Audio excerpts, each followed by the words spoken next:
En Cielo e Infierno, Emanuel Swedenborg explora la vida después de la muerte, ofreciendo una visión detallada del más allá y el destino de las almas según sus creencias espirituales. A través de sus experiencias y visiones, Swedenborg describe un mundo espiritual dividido en diferentes niveles, donde las almas son guiadas por sus acciones terrenales hacia el cielo o el infierno. En 1858, la Biblioteca Real de Estocolmo adquirió un manuscrito inusual, un diario manuscrito de 104 páginas perteneciente a un profesor fallecido años antes. Este documento, que relataba la historia de un alma, resultó ser obra de un brillante científico del siglo XVIII que, a los 56 años, comenzó a vivir experiencias insólitas que transformaron por completo su vida. Al principio, su diario describe asuntos cotidianos como viajes, encuentros y actividades profesionales.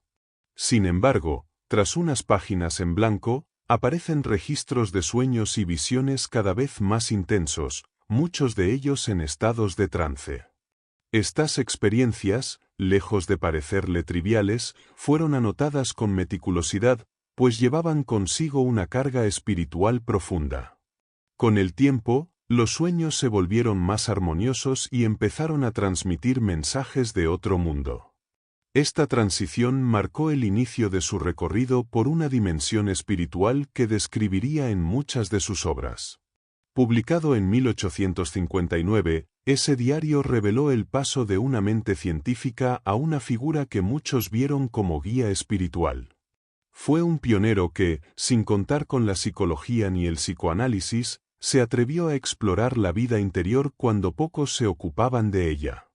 Su legado impresionó a pensadores como Kant, Emerson, Goethe, Jung y otros que vieron en su obra una ventana única al más allá. Emanuel Swedenborg, orígenes y contexto familiar. En la Catedral de Uppsala descansa una figura clave de la historia intelectual y espiritual sueca. Su nombre quedó inmortalizado no solo por sus contribuciones científicas y filosóficas, sino también por el reconocimiento oficial que recibió, comparable al otorgado a reyes y generales. Su herencia combinaba dos tradiciones familiares fuertes: la minería, con sus habilidades técnicas y su interés por los secretos de la naturaleza, y el mundo religioso, caracterizado por la espiritualidad luterana del norte de Europa. Esta doble influencia marcó las dos etapas de su vida, una primera centrada en la ciencia y una segunda dedicada a la teología y lo espiritual. Su padre, Jesper, fue una figura clave en la educación y la visión del mundo que adoptaría más tarde.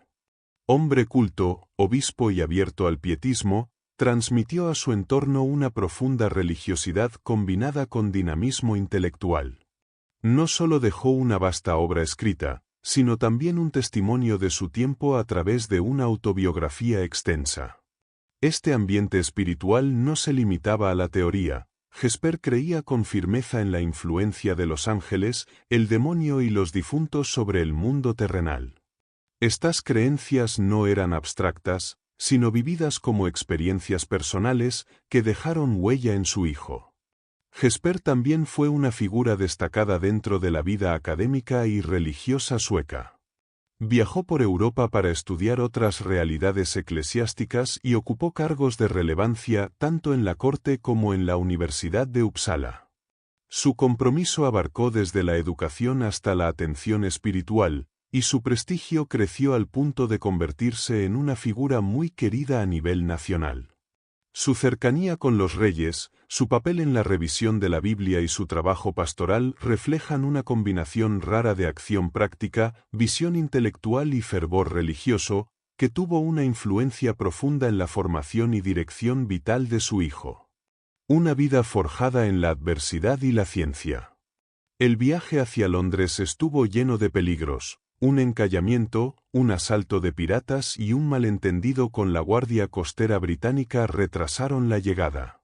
Como si fuera poco, una cuarentena obligatoria por temor a la peste frustró aún más la llegada al país.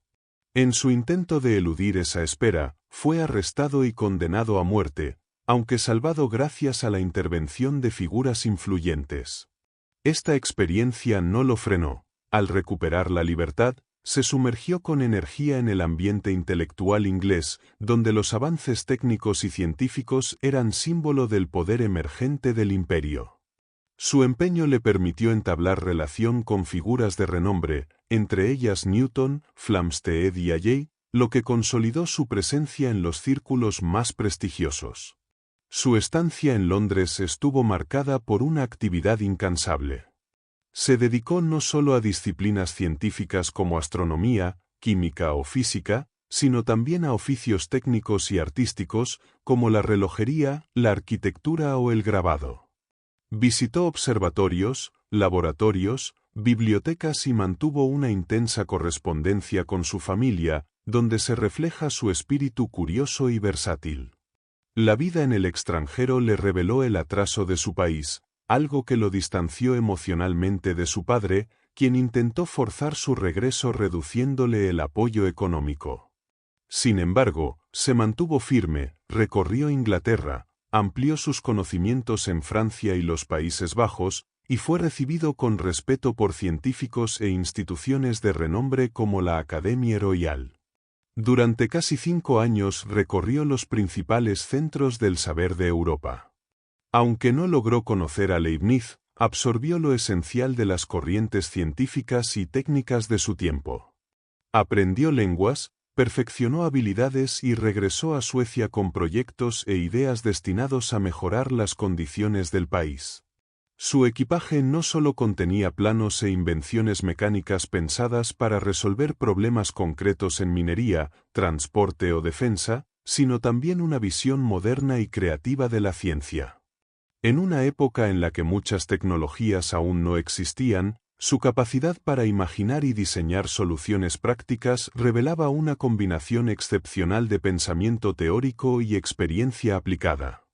Emanuel Swedenborg tras la muerte de Carlos XII. La muerte repentina del rey Carlos no truncó la actividad intelectual ni científica de Swedenborg. Aunque ya no contaba con el apoyo directo de la corona, su trayectoria le permitió conservar su cargo y seguir trabajando con independencia.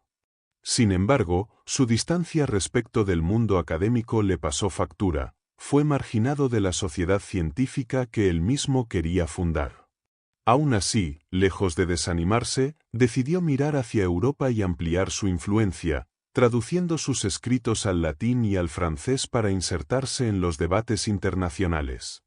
Esta etapa también estuvo marcada por conflictos personales, como su ruptura con Polem y la promesa de permanecer soltero tras el rechazo amoroso de la hija de su maestro.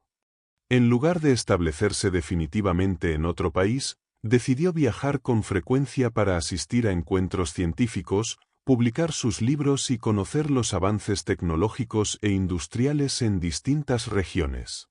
Visitó numerosas ciudades y adquirió libros especializados en diversas áreas del conocimiento. Esta intensa actividad se tradujo en una producción científica excepcional, con textos sobre matemáticas, física, geología, astronomía, biología y anatomía, además de reflexiones filosóficas y cosmológicas. Fue pionero en varios campos, pero su trabajo no siempre recibió el reconocimiento merecido. Sus obras, publicadas sobre todo en el extranjero, muestran una progresión rigurosa hacia una visión cada vez más amplia de la naturaleza. A los 56 años ya había alcanzado el prestigio, el respeto internacional y una estabilidad personal envidiable. Vivía con sencillez, era sociable y disfrutaba tanto del estudio como de la conversación. Durante 4 décadas evitó toda implicación religiosa, volcando sus esfuerzos exclusivamente en la ciencia. Sin embargo, un giro profundo lo llevó a abrirse de nuevo a lo espiritual. Esta transformación no fue abrupta, sino fruto de un proceso interior que lo condujo desde el estudio del cuerpo al interés por el alma. Lejos de adherirse al dogma o la teología institucional, se convirtió en un místico que buscaba la experiencia directa de lo divino, influido por una tradición que valoraba la piedad vivida más que las fórmulas religiosas. El salto al mundo espiritual. Toda la preparación científica que había realizado hasta entonces se convirtió en el cimiento de un giro radical en su vida. Las capacidades de análisis, la disciplina personal y el talento organizativo que había cultivado en su etapa anterior lo impulsaron hacia una nueva tarea que asumió con total entrega. Tras la experiencia vivida en Londres, entendió que debía revelar el sentido profundo de las Escrituras y dar testimonio de una dimensión invisible.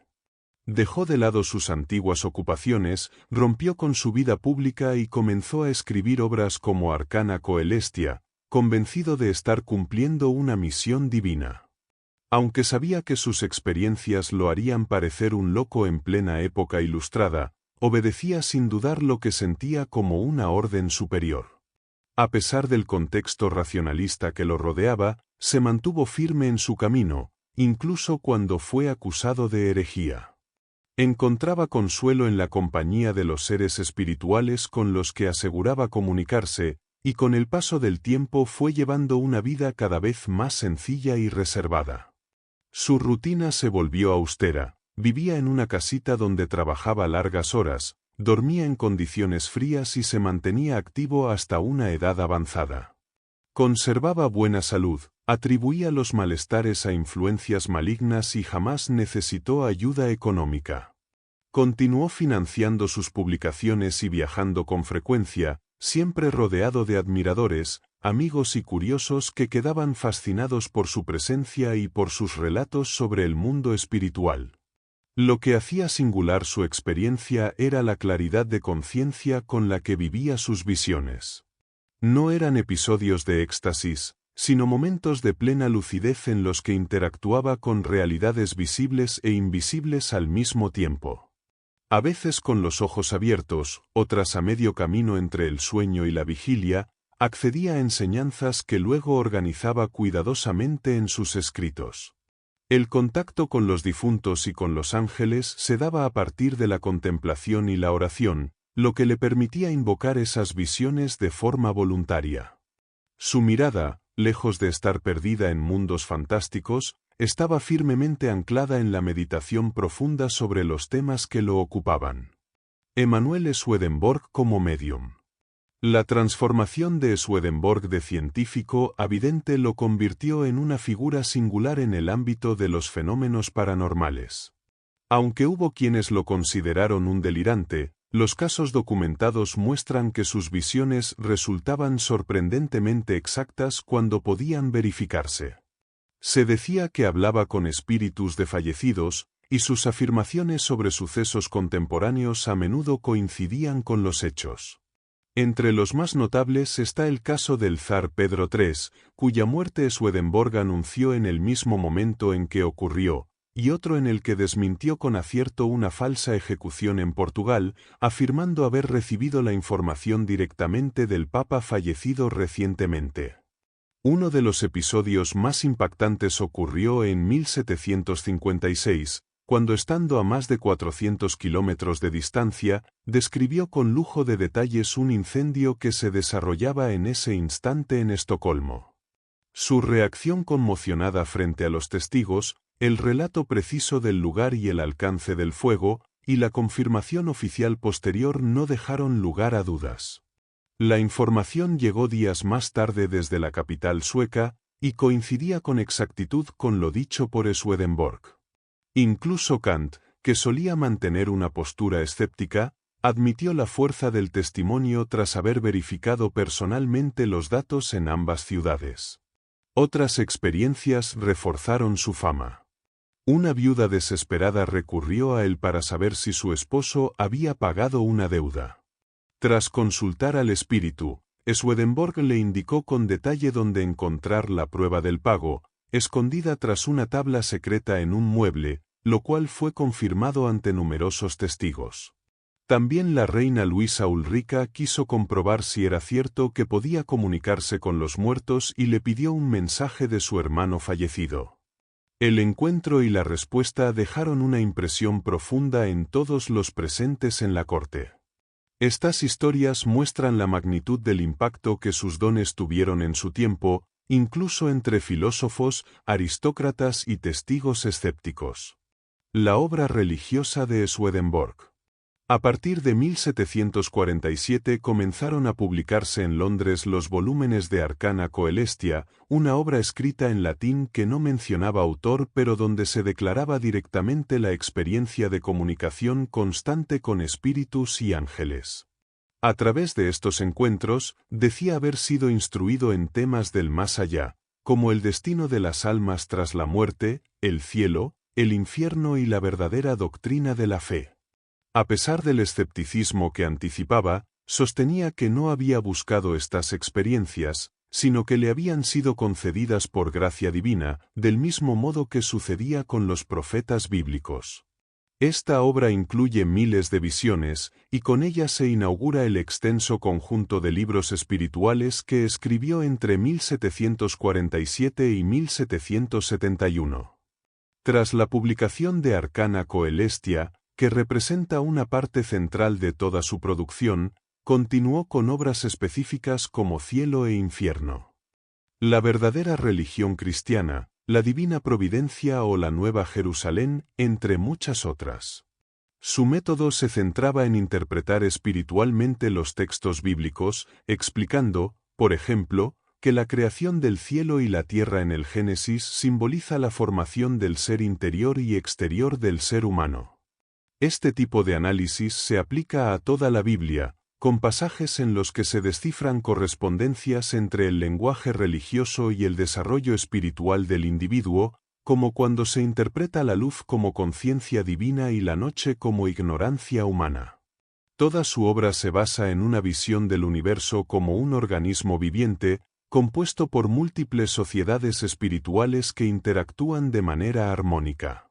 Dios es el único ser eterno, encarnado en Jesucristo, y es el centro de irradiación de toda la vida.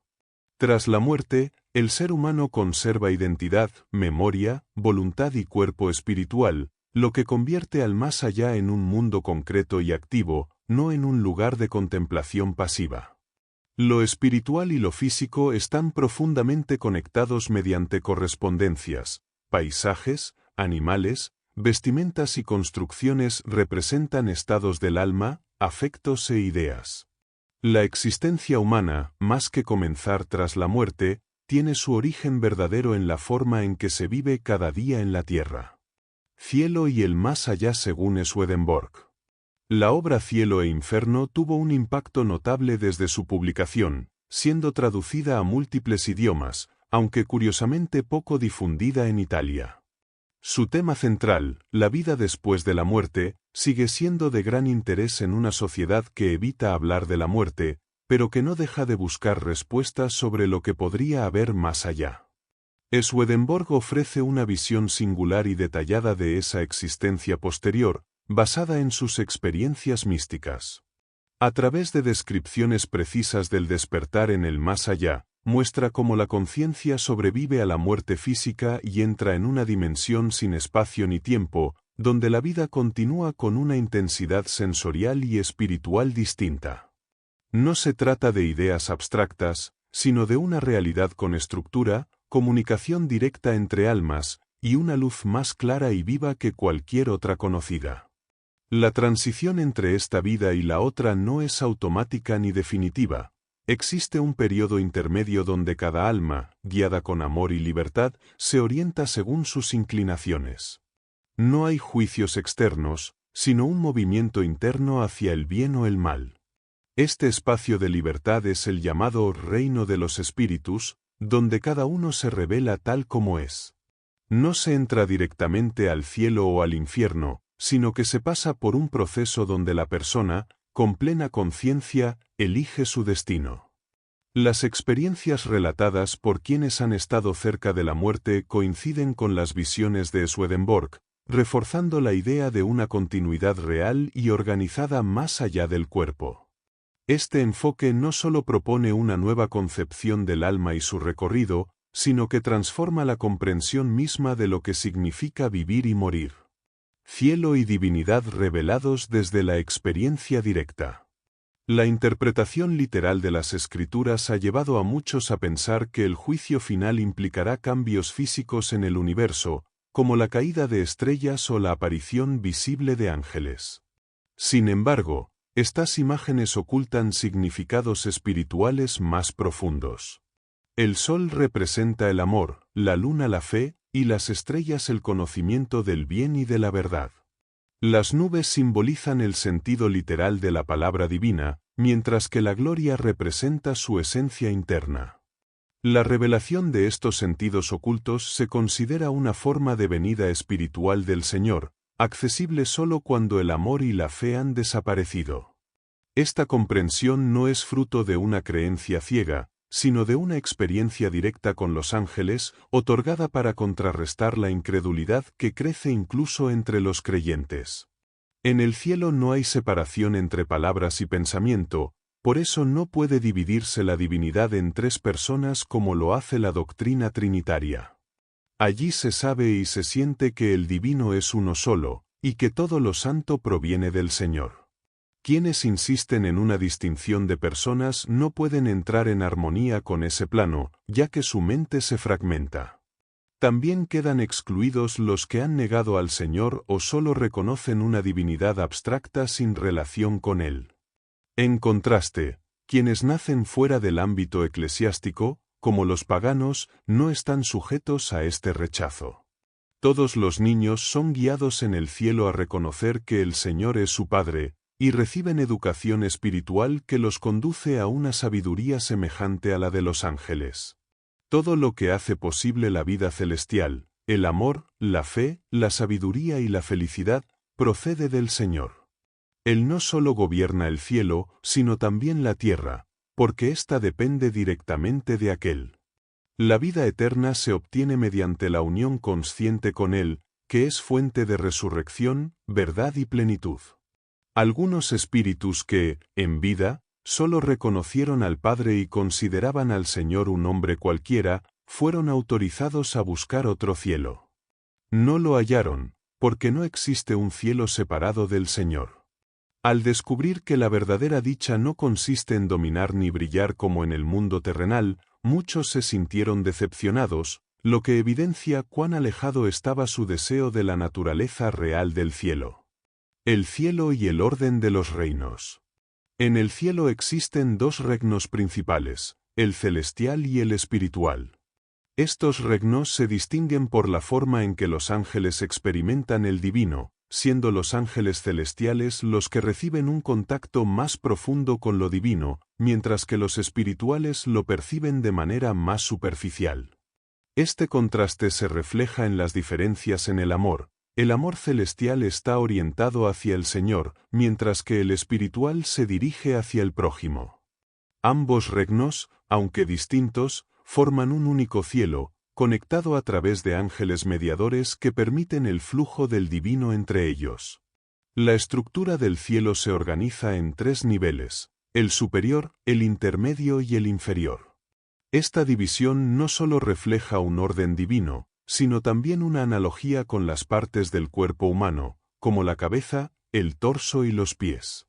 Cada uno de estos cielos está asociado a diferentes tipos de divinidad.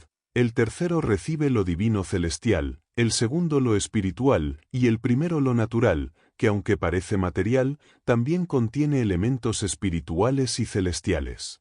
Estos tres cielos están interconectados, y el divino fluye entre ellos, creando una cadena continua que mantiene la unidad del cielo.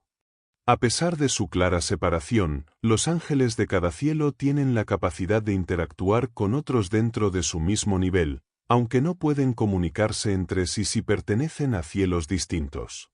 Esta distinción entre los cielos refleja la purificación del alma y la cercanía al divino, ya que aquellos más cercanos a Dios experimentan una perfección superior, mientras que los más alejados no tienen acceso directo a las mismas sabidurías o experiencias. El cielo y su forma angelical.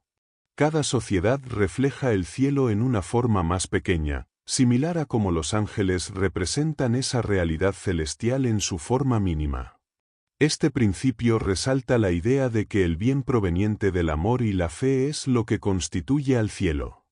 La diferencia entre las distintas sociedades del cielo no reside en la esencia de ese bien, sino en las diversas formas en las que se manifiesta en cada lugar. Así, el cielo existe en diferentes formas, pero sigue siendo un solo cielo, tal como las diversas partes de un palacio funcionan juntas para servir a un mismo rey. A nivel individual, el cielo también reside dentro de cada ángel, quien lo recibe según la calidad de su vida interior. Este proceso refleja cómo la perfección del cielo no depende de la posición física de los individuos, sino de la disposición interior hacia el bien. Aquellos cuya vida interior no está alineada con las virtudes del cielo, aunque lleguen a él, se sienten fuera de lugar, incapaces de recibir su plenitud debido a sus carencias espirituales. El cielo es un reflejo de la relación entre el hombre, el amor divino y el Señor.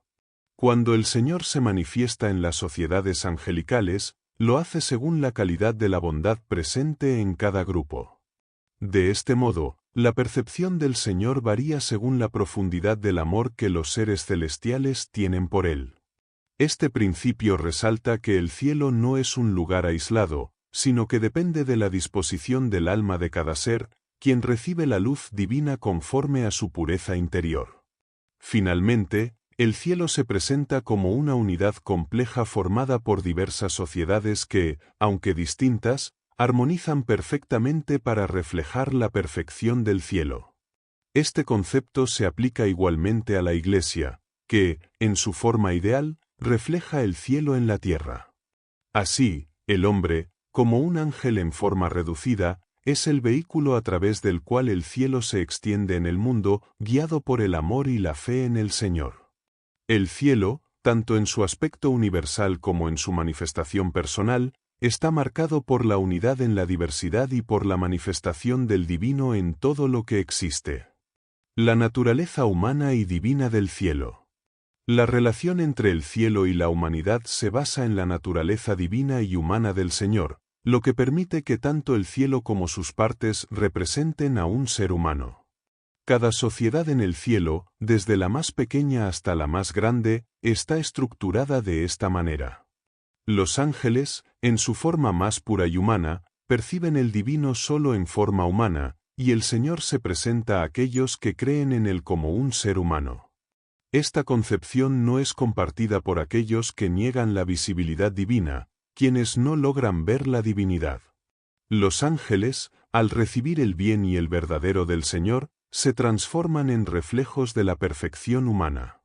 En los cielos más altos, la sabiduría y la inteligencia adquieren una forma humana perfecta, mientras que en los cielos inferiores, la forma humana es menos perfecta.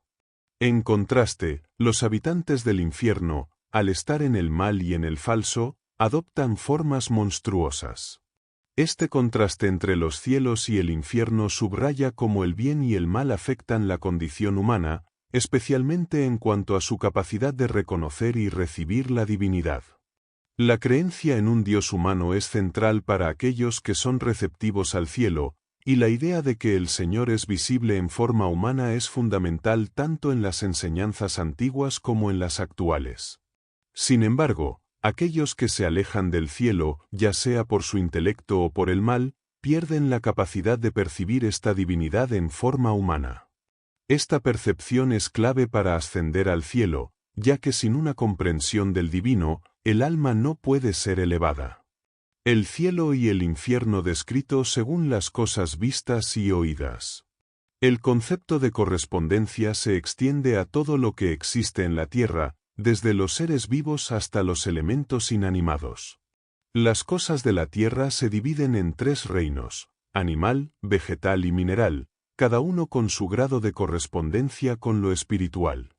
Los seres del reino animal, por ejemplo, poseen una correspondencia de primer grado, ya que son seres vivos, mientras que las plantas, que crecen pero no viven de la misma manera, corresponden al segundo grado, y los minerales, que no crecen ni viven, corresponden al tercero.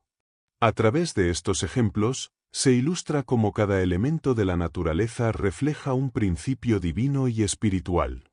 Este principio de correspondencia se extiende también a los fenómenos naturales como el sol, la luna, las estrellas y los cambios climáticos, los cuales no solo afectan la Tierra, sino que también se conectan con los planos espirituales.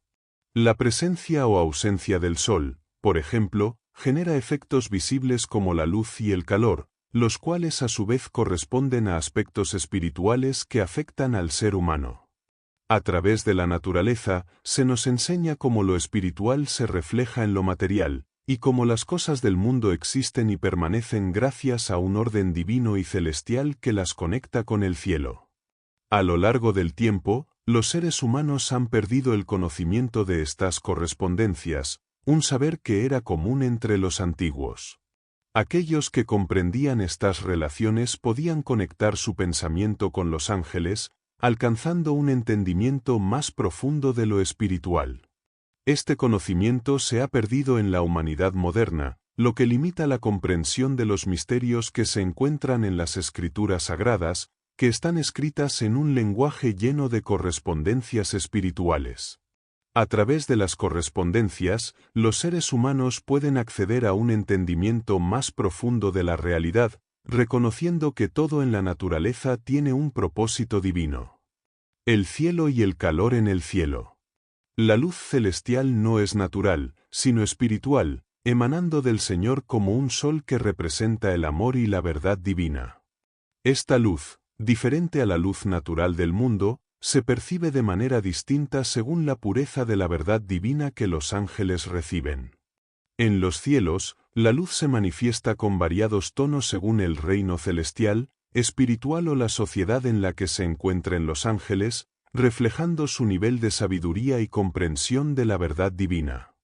La divina verdad, fuente de esta luz, es la base de la percepción angelical y también su inteligencia, ya que al ser elevados en esta luz, los ángeles alcanzan un entendimiento superior. Aquellos en el tercer cielo tienen una luz más pura, mientras que en el infierno, la luz es fría y sin calor, ya que la verdad que perciben no emana del bien, sino de deseos egoístas y destructivos. Esta distinción en la luz refleja la moralidad de los seres. Los buenos resplandecen con luz, mientras que los malvados son percibidos como monstruos, su aspecto siendo una representación de su interior. El calor celestial, como la luz, también es espiritual, derivado del amor divino, y se manifiesta en los ángeles de acuerdo con su nivel de amor y pureza. Este calor está vinculado al amor hacia el Señor y el prójimo, mientras que en el infierno, el fuego es impuro, representando el amor egoísta. A diferencia del calor del mundo, que es físico, el calor celestial es un reflejo del amor divino y no se mezcla con el calor natural, manteniendo una distinción entre el reino espiritual y el físico. Finalmente, la conexión entre la luz y el calor en los cielos es esencial para la vida y la creación, tal como en la tierra la luz y el calor del sol permiten el crecimiento y la vitalidad. La verdad divina, que es la luz del cielo, otorga poder en sí misma, similar a como el sol da vida al mundo. Así, el cielo y todo lo que contiene existen gracias a la luz y el calor divinos, representando la esencia del bien y la verdad en su forma más pura. Cielo y el cambio del estado de los ángeles. Los ángeles experimentan cambios en su estado de amor y sabiduría, lo que afecta directamente su vida espiritual. Este cambio no es constante, ya que su amor y sabiduría pueden variar, pasando de un estado de intensa luz y calor a momentos de oscuridad y frío. Estos estados se suceden cíclicamente, similar al paso del día a la noche en el mundo físico, con cada momento representando diferentes niveles de amor y sabiduría. El amanecer, por ejemplo, se asocia con el amor intenso, mientras que la noche refleja la ausencia de estos aspectos. Los cambios de estado no son siempre regulares, pero ocurren de manera que reflejan la variabilidad inherente a la vida espiritual de los ángeles. Cada ángel experimenta estos cambios de manera única, dependiendo de su amor y fe individuales. En el cielo, los seres en el centro de la jerarquía angelical viven estados más perfectos que aquellos más alejados. Las diferencias en los estados de los ángeles en el cielo son comparables a las variaciones en el clima terrestre, donde en ciertos lugares es mañana y en otros es tarde. Este ciclo perpetuo de cambios refleja tanto el progreso como la variabilidad en su relación con el amor y la sabiduría divinos. En cuanto a la concepción del tiempo, los ángeles no tienen una noción del mismo tal como los humanos, ya que no existen años ni días en su reino. En su lugar, perciben el tiempo como una serie de cambios de estado, lo que les permite experimentar variaciones de amor y sabiduría sin la división temporal que caracteriza a los humanos. Así, conceptos naturales como las estaciones o el día se transforman en representaciones espirituales del estado de los ángeles, asociando el verano con el amor pleno y el invierno con la ausencia de amor, una manifestación de los estados del infierno. Cielo e infierno, vestidos y habitaciones de los ángeles. Los ángeles, aunque poseen cuerpos y viven en sociedad, tienen vestiduras y hogares mucho más perfectos que los humanos, ya que su estado es superior.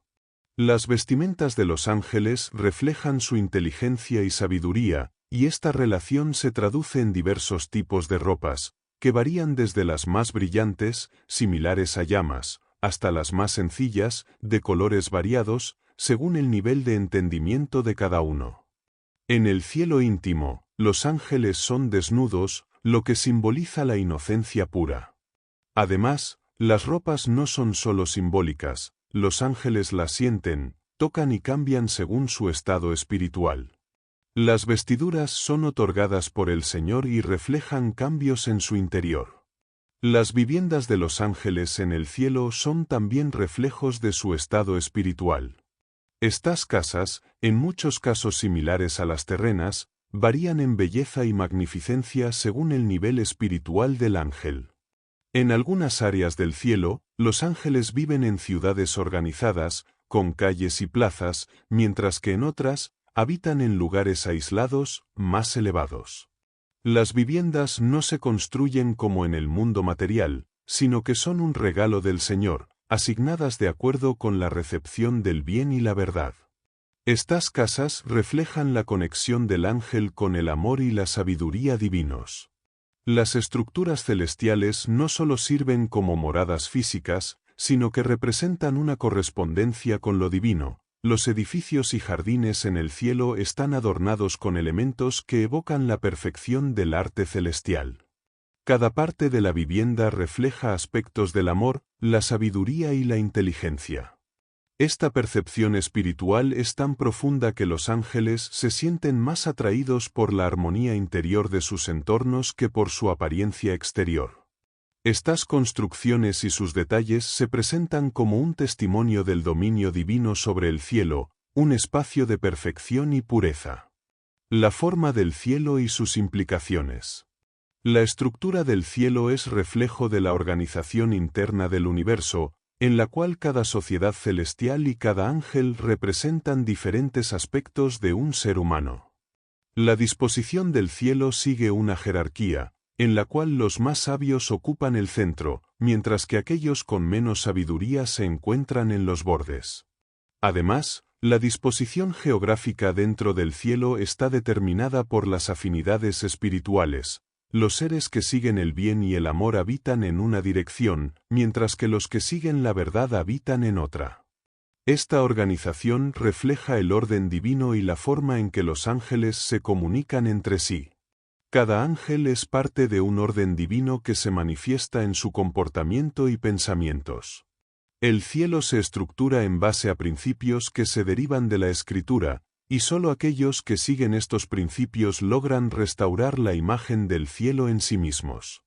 La forma en que los pensamientos y sentimientos humanos se originan está directamente influenciada por la luz divina que ilumina el intelecto. Los ángeles que viven conforme a este orden superior experimentan una comunicación armoniosa, mientras que aquellos que están alejados del bien y la verdad experimentan una comunicación fragmentada y menos coherente. La comunicación dentro del cielo se basa en afinidades espirituales. Los ángeles que comparten el mismo bien y la misma verdad se reconocen de manera natural, similar a como los humanos reconocen a sus familiares o amigos cercanos. Esta unión no solo se basa en un conocimiento mutuo, sino también en una conexión espiritual profunda que trasciende el tiempo y el espacio. Sin embargo, la comunicación no es universal entre todos los niveles del cielo. Los ángeles de los cielos superiores influyen sobre los de los cielos inferiores, pero no ocurre lo contrario, lo que mantiene el orden divino. Además de la comunicación interna entre los ángeles, existe un fenómeno de influjo entre los cielos, que permite que la sabiduría y el conocimiento fluyan desde los niveles más altos hacia los más bajos. Este influjo es fundamental para que el cielo se mantenga en su orden perfecto. La forma del cielo, en su complejidad, no puede ser completamente comprendida ni siquiera por los ángeles, ya que se asemeja a la estructura del cuerpo humano, con sus fibras nerviosas que conectan todo el ser y permiten que los pensamientos y deseos se manifiesten. La verdadera naturaleza del cielo sigue siendo un misterio profundo e incomprensible, tanto para los seres humanos como para los ángeles. El poder de los ángeles del cielo. El concepto del poder de los ángeles no es comprendido por quienes desconocen la conexión entre el mundo espiritual y el mundo natural. Se considera que los ángeles son entidades tan puras y etéreas que su poder es difícil de concebir. Sin embargo, aquellos que investigan más a fondo comprenden que el poder humano proviene del intelecto y la voluntad, los cuales son dirigidos por los ángeles bajo la voluntad divina. La influencia de los ángeles en la vida de los seres humanos es profunda, ya que su guía espiritual afecta incluso los pensamientos y acciones más simples, como caminar o hablar. Se afirma que toda acción humana está guiada por la intervención celestial, especialmente cuando se busca la dirección divina a través de la oración y la fe. La fuerza de los ángeles se manifiesta también en el mundo espiritual, donde su poder es capaz de destruir las fuerzas del mal de manera instantánea. La visión de los ángeles puede aniquilar la maldad solo con un acto de voluntad. Experiencias directas de enfrentamientos entre ángeles y espíritus malignos muestran que los ángeles poseen una autoridad absoluta, capaz de derrotar grandes hordas de maldad. A través de su poder, los ángeles pueden afectar el mundo natural, como lo demuestra la historia de un ángel que causó la muerte de decenas de miles de personas al difundir una plaga. No obstante, su poder no es autónomo, depende completamente de la voluntad divina, y los ángeles nunca reclaman mérito por sus acciones. El poder de los ángeles está intrínsecamente ligado a la verdad divina que emana del amor de Dios. Este vínculo hace que los ángeles sean receptores de verdades celestiales, lo que les otorga diferentes grados de poder. La manera en que los ángeles perciben el mal y el bien se relaciona con la luz celestial, que refleja la sabiduría divina, y con el calor celestial, que representa el amor divino. Este poder se manifiesta de manera palpable, como cuando un ángel observa a un espíritu malvado y lo hace caer inerte. La lengua de los ángeles, derivada de su amor y sabiduría, les permite comunicarse de forma directa y profunda, usando un lenguaje que trasciende las limitaciones humanas y comunica pensamientos y sentimientos en una forma que los seres humanos no pueden comprender completamente. El cielo y las escrituras en el cielo. Los ángeles poseen un lenguaje escrito que refleja sus pensamientos y sentimientos, similar a las escrituras terrenales.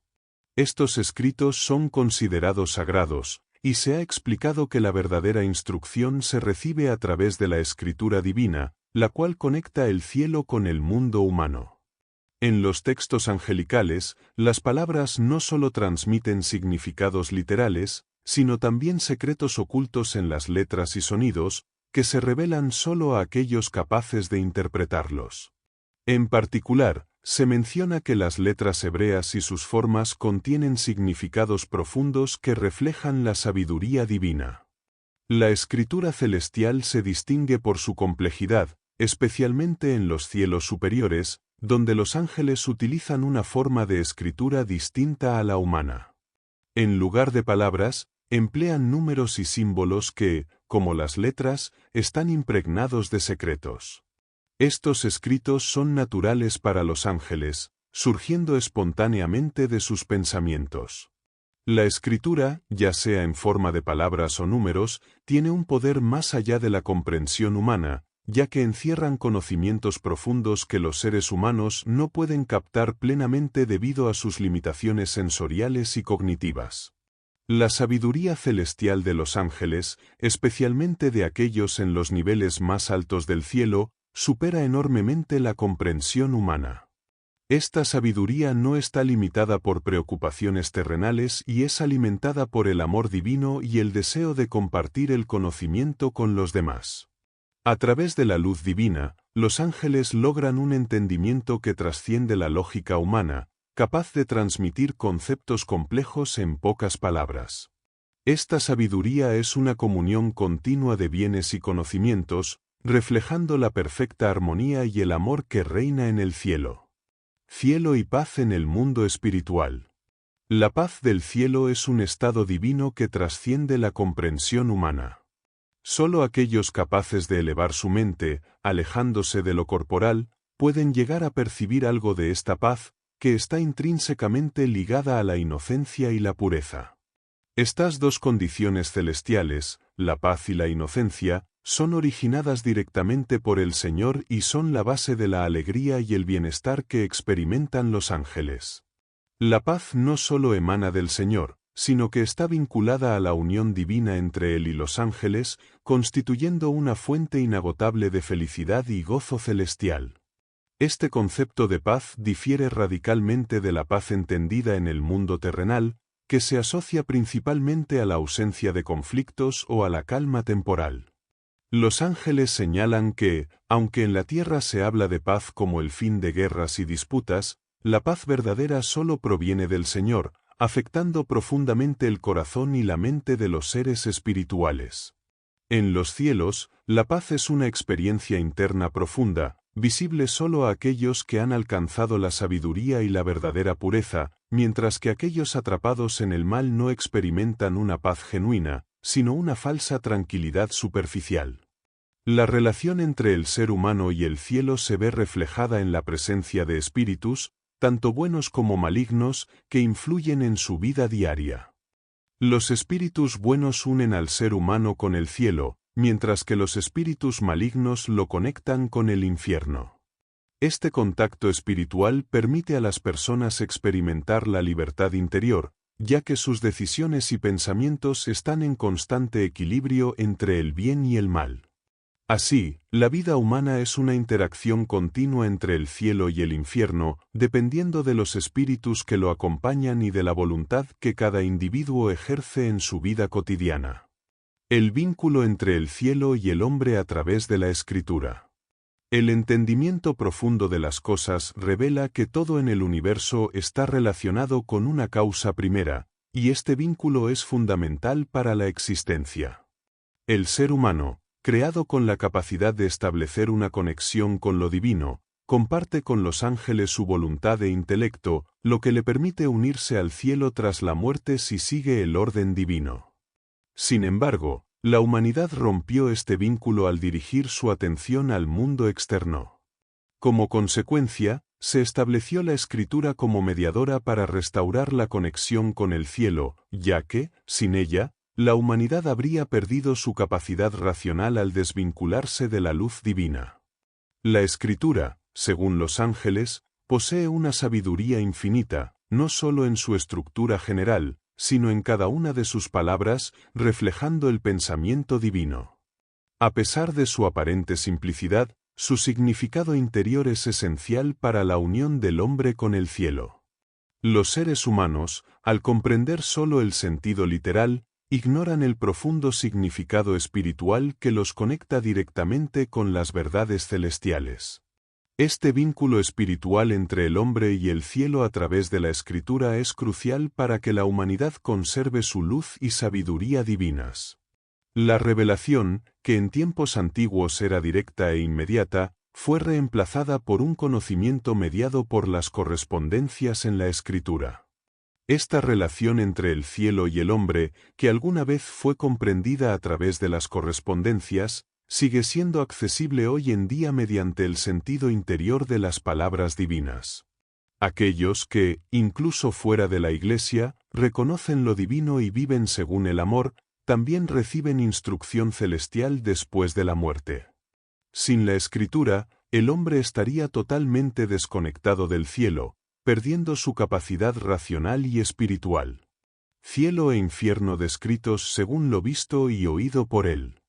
Existen creencias comunes que aseguran que aquellos nacidos fuera de la Iglesia, conocidos como paganos o no cristianos, no pueden ser salvados por desconocer las Escrituras y no conocer al Señor. Sin embargo, se destaca que la misericordia del Señor es universal y alcanza a todos, sin importar si conocen la fe cristiana. Los paganos, al igual que los cristianos, son seres humanos con la capacidad de vivir una vida moral, la cual se refleja en la caridad y en la vida espiritual de acuerdo con sus creencias. Es la moralidad la que, en la otra vida, permite que los paganos sean aceptados y guiados por los ángeles hacia el bien y la verdad. A pesar de no pertenecer al cristianismo, los paganos que han vivido de acuerdo con principios espirituales y morales, pueden ser instruidos en la vida después de la muerte. En su nueva existencia, son capaces de entender y aceptar la enseñanza cristiana, especialmente sobre el amor y la caridad. Aunque algunos inicialmente rechazan la fe debido a la mala conducta de algunos cristianos, una vez que se dan cuenta de las verdaderas enseñanzas del cristianismo, las aceptan y adoran al Señor. Además, aquellos que adoraban dioses en forma de estatuas o ídolos se liberan de esas creencias al ser instruidos por los ángeles en el cielo. En la otra vida, los espíritus de aquellos que vivieron de acuerdo con principios religiosos y morales, ya sean paganos o cristianos, experimentan una transformación. Los sabios entre los paganos, que poseían una comprensión profunda de la vida y la espiritualidad, pudieron encontrar la verdad a través de la sabiduría recibida en el cielo. Estos sabios, al igual que aquellos que fueron simples de corazón, son aceptados y guiados hacia la salvación divina por los ángeles. Los niños, sin importar su origen o creencias en la tierra, también son recibidos por el Señor en el cielo, donde son educados y guiados hacia la perfección espiritual, lo que les permite alcanzar su verdadera naturaleza angelical. Los niños que mueren son recibidos en el cielo con la misma inocencia y pureza con la que vivieron. En el cielo, su estado es superior al que tenían en la tierra, pues están libres de los vicios y corrupciones del mundo. Su condición es ideal para el aprendizaje espiritual, ya que la inocencia es la base para recibir la verdad divina y el amor celestial. Los niños no son ángeles al principio, pero mediante un proceso de aprendizaje y crecimiento, se convierten en seres celestiales, siguiendo un camino de perfeccionamiento en el que se les enseñan las verdades del cielo. Cielo e infierno, los sabios y los simples en el cielo. En el cielo, la distinción entre sabios y simples no depende de la erudición académica o religiosa, sino de la aplicación de las verdades divinas en la vida diaria. La verdadera sabiduría celestial proviene del amor por la verdad y el bien, no de la búsqueda de gloria. Aquellos que aman la verdad y la aplican a sus vidas se consideran sabios, independientemente de su formación o reputación en el mundo. Los sabios del cielo son aquellos que han cultivado internamente las verdades divinas y las han integrado plenamente en su vida espiritual. En cambio, los simples en el cielo son aquellos que, aunque también tienen una apertura interior hacia el bien y la verdad, no han cultivado plenamente su comprensión espiritual o moral. Son personas de buena voluntad, pero su capacidad de recibir la luz divina es más limitada, lo que los coloca en una luz menor en comparación con los sabios. La verdadera sabiduría y conocimiento en el cielo dependen del amor por la verdad y el bien por sí mismos, más que del conocimiento académico o doctrinal. El cielo no discrimina entre ricos y pobres, ya que lo que realmente importa es la disposición interna del ser humano.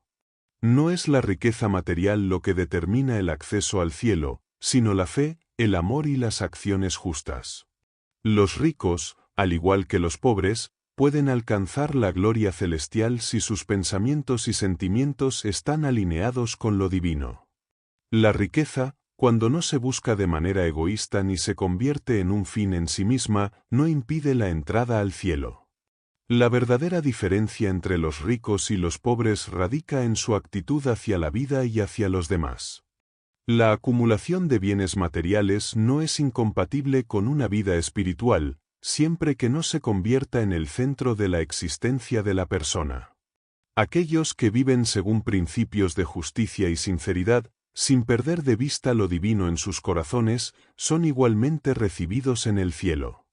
Matrimonios en el cielo.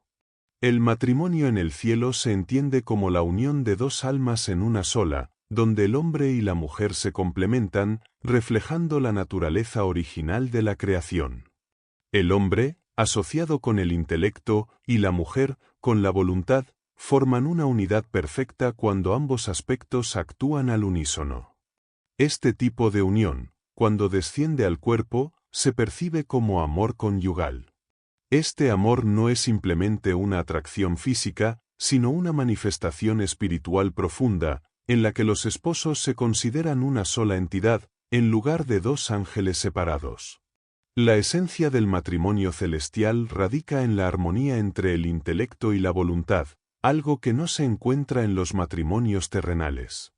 El amor conyugal verdadero, nacido de la unión de estas dos fuerzas, se experimenta como un reflejo de la verdad y el bien divino. Esta unión tiene su origen en el cielo y se expresa en la relación entre los esposos, quienes comparten un amor mutuo que trasciende las limitaciones terrenales. En el cielo, se experimenta una comunión profunda, en la que las voluntades y los intelectos de ambos cónyuges se fusionan, creando un vínculo de felicidad y sabiduría. El amor conyugal en el cielo es el medio por el cual los ángeles experimentan la influencia divina, pues este amor refleja la unión del bien y el verdadero. Es una representación del amor divino entre Dios y la humanidad, donde el Señor se ve como el esposo y la Iglesia como la esposa. Esta unión no solo es espiritual, sino que también tiene un impacto en la vida cotidiana de los ángeles, quienes se experimentan como uno solo en su amor y comprensión. Además, este amor se caracteriza por una pureza que se mantiene intacta a lo largo de la eternidad, siendo el amor conyugal el estado más cercano al bienestar divino. El amor verdadero entre los esposos no puede existir entre aquellos que no comparten una misma fe o que viven en discordia. En el cielo, la unión solo es posible entre aquellos que están alineados en la verdad y el bien. Las relaciones basadas en el error o el mal no tienen lugar en el verdadero amor conyugal, ya que carecen de la espiritualidad que une a las almas. Asimismo, el amor entre un hombre y varias mujeres destruye la esencia de la unión espiritual, ya que divide el intelecto y la voluntad, algo contrario al orden divino. El amor conyugal verdadero es eterno, y aquellos que lo experimentan disfrutan de una felicidad que trasciende lo terrenal. Cielo y la felicidad celeste. El concepto de cielo y sus placeres celestiales es incomprendido por muchos, ya que se asocian con experiencias terrenales y materiales. La verdadera dicha del cielo proviene del alma y el espíritu, no de las sensaciones físicas, ya que los placeres espirituales son más puros y profundos. La felicidad celestial está vinculada al amor divino y a la armonía con los demás, en contraste con los placeres mundanos basados en el amor propio y los deseos materiales. Al dejar el cuerpo, el individuo experimenta un tipo de placer que trasciende la carne y se convierte en una dicha interna y eterna, accesible solo a quienes han cultivado el amor por el prójimo y por Dios. Los placeres del cielo son inefables e innumerables. Aquellos atrapados en los deseos materiales no pueden comprenderlos, pues su visión está limitada a lo terrenal. Cuando un espíritu llega al cielo con deseos egoístas, experimenta angustia en lugar de felicidad, ya que los amores del mundo están en conflicto con los del cielo. Sin embargo, algunos espíritus que inicialmente buscan la felicidad terrenal, al acercarse al cielo, sienten un profundo desasosiego, ya que los placeres celestiales no se corresponden con sus deseos egoístas, lo que les lleva a regresar al inframundo, donde encuentran una especie de consuelo en su propio entorno. La vida celestial no es una existencia de ocio o descanso, sino de actividad activa y caritativa, basada en el amor hacia el prójimo. Quienes imaginan que la felicidad celestial reside en la contemplación y la alabanza de Dios se encuentran con una realidad diferente, ya que la verdadera alegría radica en la acción desinteresada y en el servicio a los demás. En el cielo, cada alma se dedica a los bienes del amor y la caridad, hallando en su ejercicio una satisfacción infinita y una libertad incomparable, siempre guiados por el amor divino que conecta y da sentido a la existencia de todos. El cielo y su inmensidad. El cielo del Señor se describe como vasto, al estar compuesto por toda la humanidad, tanto la que vivió dentro de la Iglesia como fuera de ella, abarcando a todos los seres humanos desde el origen de la tierra. Cada día, miles de personas mueren y pasan al mundo espiritual, pero no se sabe cuántos de ellos se convierten en ángeles. En tiempos antiguos, debido a la vida más espiritual de los hombres, el número de ángeles era mayor, pero con el tiempo, el enfoque más materialista de los seres humanos redujo esta cifra. Un aspecto de la inmensidad del cielo es la adopción de los niños, quienes, independientemente de haber nacido dentro o fuera de la Iglesia, se convierten en ángeles al morir. Estos niños son educados en el cielo, impregnados de bondad y sabiduría divina, y eventualmente se perfeccionan en inteligencia y conocimiento de la verdad. Así, una gran parte de los ángeles provienen de niños que vivieron en la tierra. El cielo es igualmente vasto porque no solo incluye a los seres humanos, sino a los habitantes de innumerables planetas en el universo. Todos esos seres, si viven conforme al amor y la verdad, se convierten en espíritus y ángeles.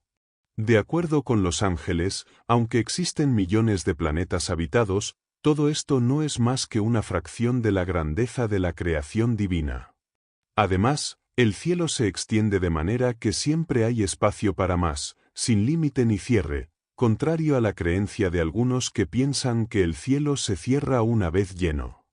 Los elegidos no son predestinados arbitrariamente, sino aquellos que buscan el bien y la verdad. Esta búsqueda continua los convierte en aptos para ser guiados por la misericordia divina, lo cual es esencial para llegar al cielo. El cielo es accesible a todos los seres humanos, ya que cada persona nace con la posibilidad de recibirlo si acoge el orden divino en su vida. Aquellos que lo rechazan quedan excluidos de esta posibilidad, una enseñanza esencial para comprender la relación entre el cielo, la misericordia divina y el destino eterno de cada ser humano. El mundo de los espíritus. El mundo de los espíritus se encuentra en un estado intermedio entre el cielo y el infierno, al que llega el ser humano inmediatamente después de la muerte. En este estado, el alma permanece hasta que, según su vida en la tierra, es elevada al cielo o condenada al infierno. La transición entre estos dos estados depende de la unión del bien y el verdadero o del mal y el falso dentro del individuo, lo cual ocurre en el mundo de los espíritus. Esta etapa intermedia permite la transformación del ser humano, ya que su intelecto y su voluntad se encuentran en un proceso de unificación que determinará su destino final.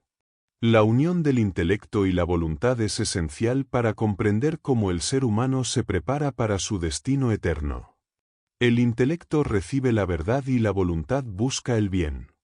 A través de esta interacción, el ser humano puede llegar a entender lo que es verdadero y bueno, pero a menudo se ve limitado por su voluntad, que, si no es guiada adecuadamente, puede desviar sus acciones hacia el mal. Es en el mundo de los espíritus donde se da la oportunidad de rectificar esta voluntad y de orientar al individuo hacia el bien o el mal, de acuerdo con su capacidad de integrar la verdad y el bien en su vida. En este estado intermedio, el alma se encuentra en contacto con otras almas que comparten su inclinación, ya sea hacia el bien o el mal. Al llegar al mundo de los espíritus, las personas se agrupan según su inclinación moral y espiritual, y pueden interactuar con seres similares a ellos. Sin embargo, estas interacciones son temporales, ya que la verdadera separación se produce cuando las almas son finalmente elevadas al cielo o condenadas al infierno. En este proceso, las puertas hacia ambos destinos están bien custodiadas, y solo aquellos que están preparados para uno de los dos, ya sea el cielo o el infierno, pueden avanzar. Después de la muerte, el espíritu humano conserva una forma humana, ya que el hombre es hombre por su espíritu, que está presente en cada parte del cuerpo. El ojo material solo percibe lo físico, pero cuando el ojo espiritual es libre de influencias materiales, los espíritus pueden aparecer en forma humana, incluso aquellos aún dentro de cuerpos materiales. Esta forma humana es reflejo del cielo, donde todo tiene relación con la mente humana, lo que permite al hombre recibir inteligencia y sabiduría, equivalentes a recibir el cielo.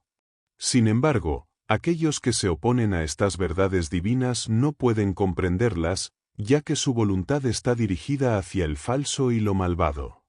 El espíritu humano, al separarse del cuerpo, conserva todos sus sentidos, la memoria, los afectos y pensamientos que tenía en vida. Aunque su cuerpo ya no es material, sigue existiendo en una forma espiritual que le permite experimentar el mundo espiritual de manera similar a como lo hacía en la vida terrenal. Este espíritu es capaz de ver, oír, pensar y sentir como antes, y la memoria se mantiene intacta, aunque los objetos físicos que no pueden ser reproducidos en el mundo espiritual descansan hasta que sea el momento adecuado para que sean evocados por el Señor.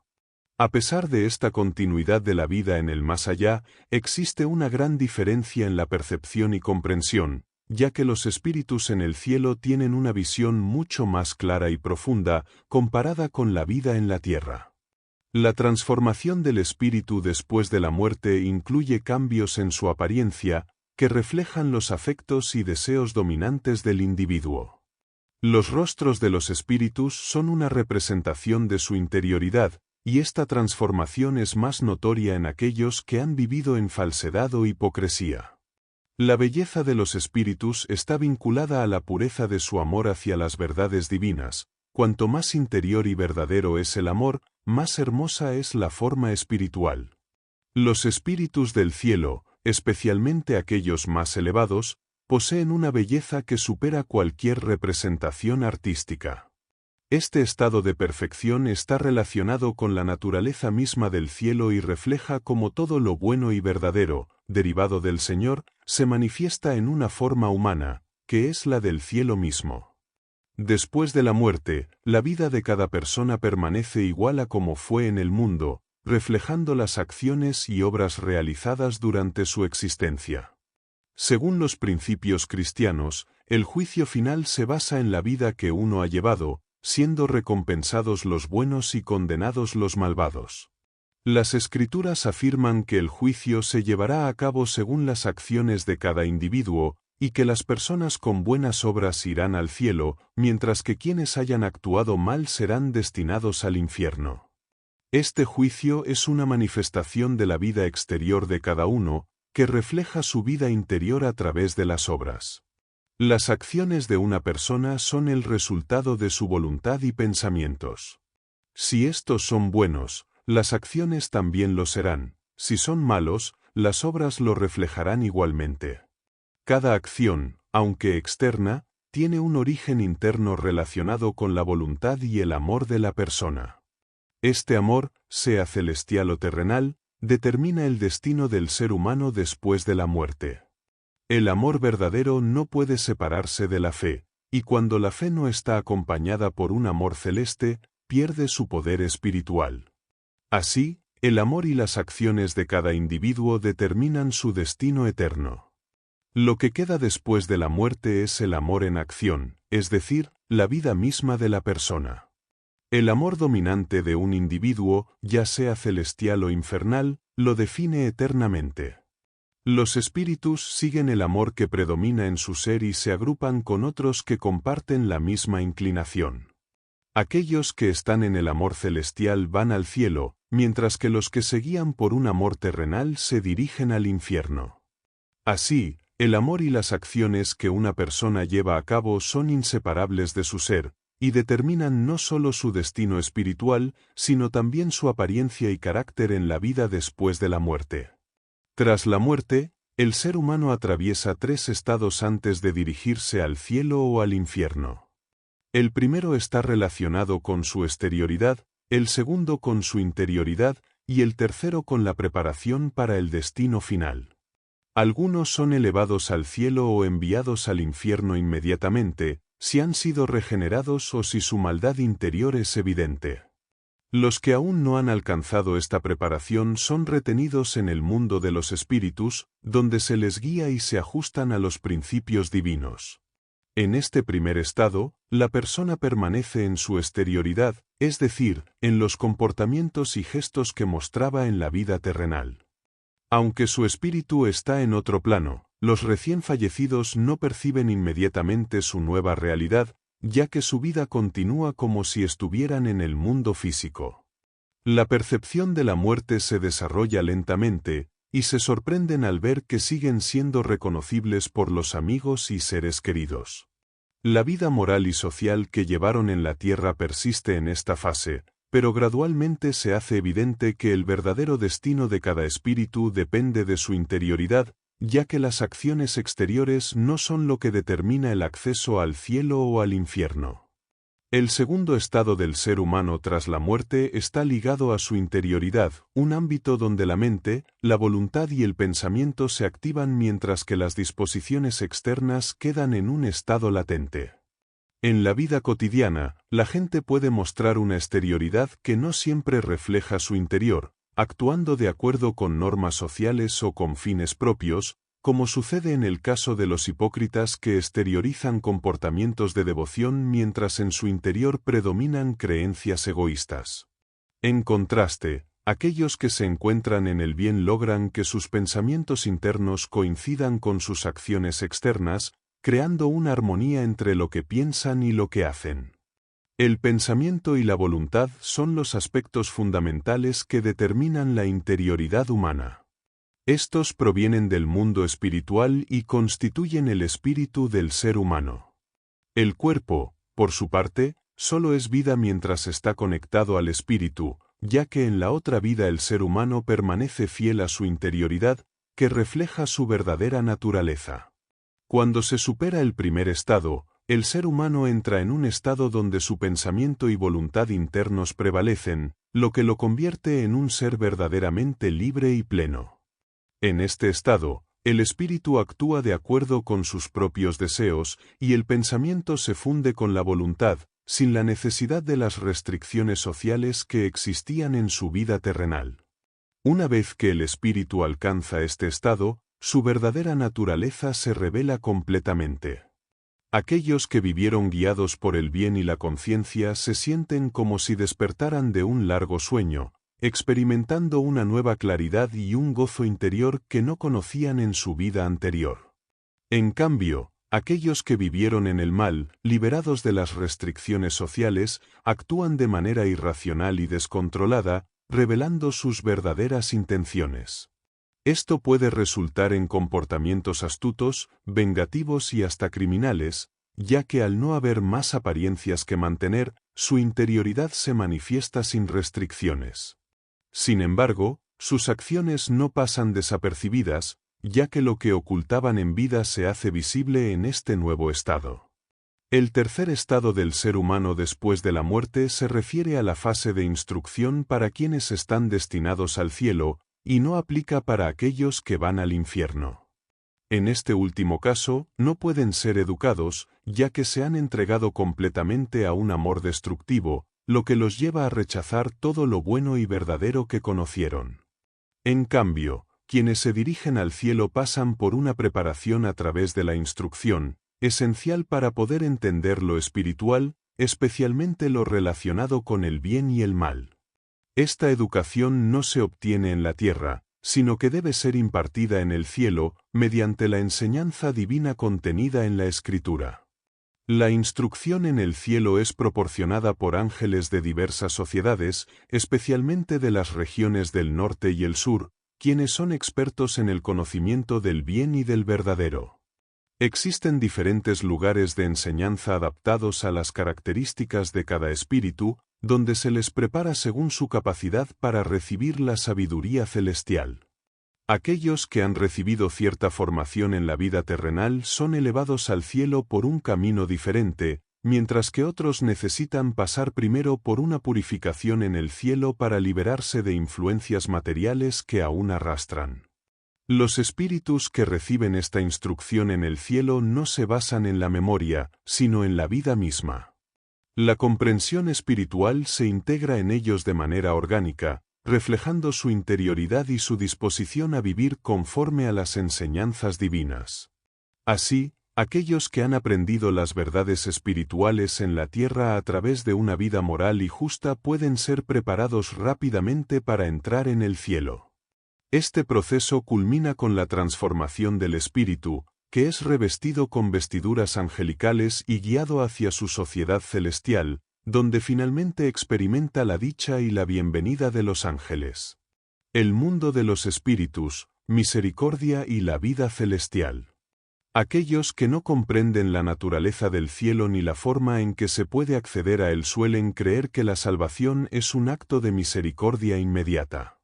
Este tipo de creencia sostiene que la gracia divina puede interceder por todos, permitiendo el ingreso al cielo sin importar cómo se haya vivido. Sin embargo, esta concepción ignora que el ser humano refleja completamente su vida y su amor, tanto interior como exteriormente. La verdadera salvación no es un acto de misericordia instantáneo, sino un proceso que involucra la abstención del mal y la aceptación de las verdades divinas, las cuales enseñan cómo vivir conforme a las leyes celestes. La misericordia divina, aunque constante y accesible para todos, no es inmediata. El cielo no se ofrece sin más, la salvación depende de seguir las leyes divinas reveladas a través de la Escritura. La corrección del alma hacia el orden divino solo ocurre cuando el ser humano se aleja del mal. Así, el cielo no puede ser otorgado arbitrariamente ni a aquellos que se han desviado del camino, ya que esta salvación violaría el orden divino, por ende, sería contraria a la naturaleza misma de lo divino. Si la salvación fuera automática, el cielo estaría lleno sin distinciones y el infierno no existiría. Aquellos que creen que la salvación es una gracia incondicional desconocen el proceso real por el cual el alma debe purificarse y adecuarse al cielo. Incluso muchos cristianos que entran en la otra vida con la esperanza de ser salvados por misericordia inmediata, descubren que no están preparados para las verdaderas alegrías celestes. La luz y el amor divinos, en lugar de traerles paz, los llenan de ansiedad, pues no han vivido de acuerdo con las leyes que hacen posible la entrada al cielo. Vivir una vida espiritual no requiere renunciar a las riquezas o aislarse del mundo, como algunos creen. De acuerdo con las enseñanzas angelicales, la vida espiritual se construye a través de la acción en el mundo, manteniendo una vida moral y civil que refleje los principios divinos. Vivir espiritualmente no implica separación, sino integración de la vida espiritual con la moral y lo civil. De hecho, la verdadera espiritualidad se expresa mediante el cumplimiento de las leyes divinas, las cuales se reflejan en el comportamiento ético y la sinceridad de la persona. Así, la vida espiritual es accesible a todos, sin necesidad de aislarse, y se basa en las mismas acciones que definen una vida moral y civil correcta. Infierno, el gobierno del Señor. El equilibrio entre el cielo y el infierno es esencial para el orden universal. El Señor, como gobernante supremo, mantiene este balance, impidiendo que las fuerzas del mal destruyan el bien. Este equilibrio se forma a través de la interacción constante entre la verdad y el falso, el bien y el mal. Las acciones del Señor actúan sobre ambos reinos, garantizando que las fuerzas opuestas no se destruyan mutuamente. Los seres humanos, por lo tanto, viven en libertad para elegir entre el bien y el mal, con la protección del Señor que mantiene este equilibrio. Cada sociedad en el cielo tiene su contraparte en el infierno, lo que asegura que las fuerzas espirituales se mantengan en constante oposición, pero sin causar la destrucción total. Las entidades que residen en estos dos mundos están sometidas a un gobierno divino que modera sus esfuerzos. Los ángeles del cielo, aunque parecen ser los emisarios de la luz, reconocen que el bien proviene del Señor, no de ellos mismos. Las sociedades en el infierno, como en el cielo, están divididas según el bien y el mal, con cada sociedad opuesta a otra en función de sus características espirituales. El infierno no es un lugar gobernado por un ser maligno, como se ha interpretado en la tradición religiosa, sino un reino donde los humanos, a través de sus elecciones, se dirigen hacia el mal. El Señor no expulsa a nadie al infierno, sino que los individuos eligen su destino, dado que el mal en ellos proviene de su propia naturaleza y decisiones. La verdadera causa de su descenso al infierno radica en sus elecciones, no en la voluntad divina. El concepto del infierno se describe como un estado donde predominan el mal y la falsedad, inquebrantables y profundamente arraigados en aquellos que, a pesar de conocer las verdades espirituales, las rechazan en su corazón. Aquellos que fingen seguir una vida cristiana, guiados por el miedo o por intereses egoístas, se revelan finalmente como malvados al ser despojados de sus apariencias externas. La verdadera naturaleza de estas personas queda expuesta tras la muerte, cuando sus almas se manifiestan tal como son, siendo incapaces de pronunciar más que falsedades. La conexión entre la forma exterior y la interior en el mundo espiritual es total, lo que lleva a que cada espíritu se agrupe naturalmente con aquellos que comparten sus deseos y pasiones. En el mundo espiritual, cada ser es reconocido por su forma, que refleja su estado interno. Los espíritus malvados se muestran en un estado grotesco, acorde con el mal que habita en ellos, con cuerpos deformes y rostros monstruosos. Estas formas externas son una manifestación del mal y la falsedad, y solo pueden ser vistas tal como son cuando son iluminadas por la luz del cielo. Los espíritus infernales, aunque en apariencia humanos, se presentan como monstruos cuando la luz celestial revela su verdadera forma. Las atrocidades cometidas por estas entidades son reflejadas en sus deformidades, y solo en la oscuridad de su propia luz, ajenos a la divina, pueden respirar libremente. Los dos amores que predominan en el infierno, el amor de sí mismo y el amor al mundo, se oponen diametralmente a los principios del cielo, donde reinan el amor hacia el Señor y hacia el prójimo. El amor de sí mismo es visto como la raíz del mal en el infierno, ya que lleva a la persona a actuar de manera egoísta y sin importar el bienestar ajeno, buscando el propio beneficio por encima de todo. Esta actitud es un impedimento para acercarse a lo divino, y aquellos que se entregan a ella se alejan del cielo, moviéndose hacia el infierno con una inclinación hacia la oscuridad. El concepto del fuego infernal y el estruendo de dientes mencionado en las Escrituras ha sido interpretado de diversas maneras, muchas veces de forma literal. Se ha creído que este fuego es material o simplemente un tormento moral, mientras que otros piensan que se emplea como un medio para infundir miedo. Sin embargo, se establece que existen dos tipos de calor. Uno proviene del sol celestial, asociado con el amor y lo espiritual, y otro del sol terrenal, que es natural y sirve como receptáculo del calor espiritual. El calor del mundo natural influye en los seres vivos, preparando su cuerpo para recibir el calor espiritual que proviene del mundo celestial, manifestando así el amor en el mundo físico. El fuego infernal se asocia con el amor hacia uno mismo y el mundo, lo que genera un deseo constante. Esta pasión, que lleva a la codicia, el odio y la violencia, se considera el origen de los males en el infierno. Es un calor que no solo afecta al cuerpo, sino que transforma la percepción y el carácter, llevando a la destrucción y a la maldad. Los malvados, al recibir este calor espiritual, lo convierten en un fuego interior que corrompe su ser. Aunque el fuego infernal es una representación simbólica, la sensación de calor es real en su mundo espiritual, donde los infiernos se describen como ambientes llenos de humo y calor, sin que en realidad exista un fuego físico. Este calor infernal también se describe como una transformación en frío intenso cuando el calor celestial entra en contacto con él, lo que provoca una sensación de tortura interna en aquellos que se oponen al bien divino. La lucha interna y la constante insatisfacción de los condenados en el infierno se reflejan en los combates y disputas continuas entre ellos. Estas disputas, que surgen de sus errores y falsedades, se simbolizan por el estruendo de dientes, un ruido que representa la constante lucha interna de los espíritus atrapados en el error, atrapados en su propia naturaleza corrupta y alejados de la verdad. En el mundo espiritual, las formas del entorno son similares a las del mundo natural, pero solo son percibidas por los seres espirituales. Los hombres, estando en el mundo natural, no pueden ver estos elementos a menos que estén en un estado de inspiración o tras la muerte, cuando se convierten en espíritus. El mundo espiritual es tan semejante al natural que, tras la muerte, las personas creen seguir en el mismo lugar donde nacieron. La muerte, por tanto, es vista como un simple paso de un mundo a otro. Los cielos, situados en las regiones más altas del mundo espiritual, son invisibles para los espíritus que aún no alcanzan un nivel elevado de sabiduría.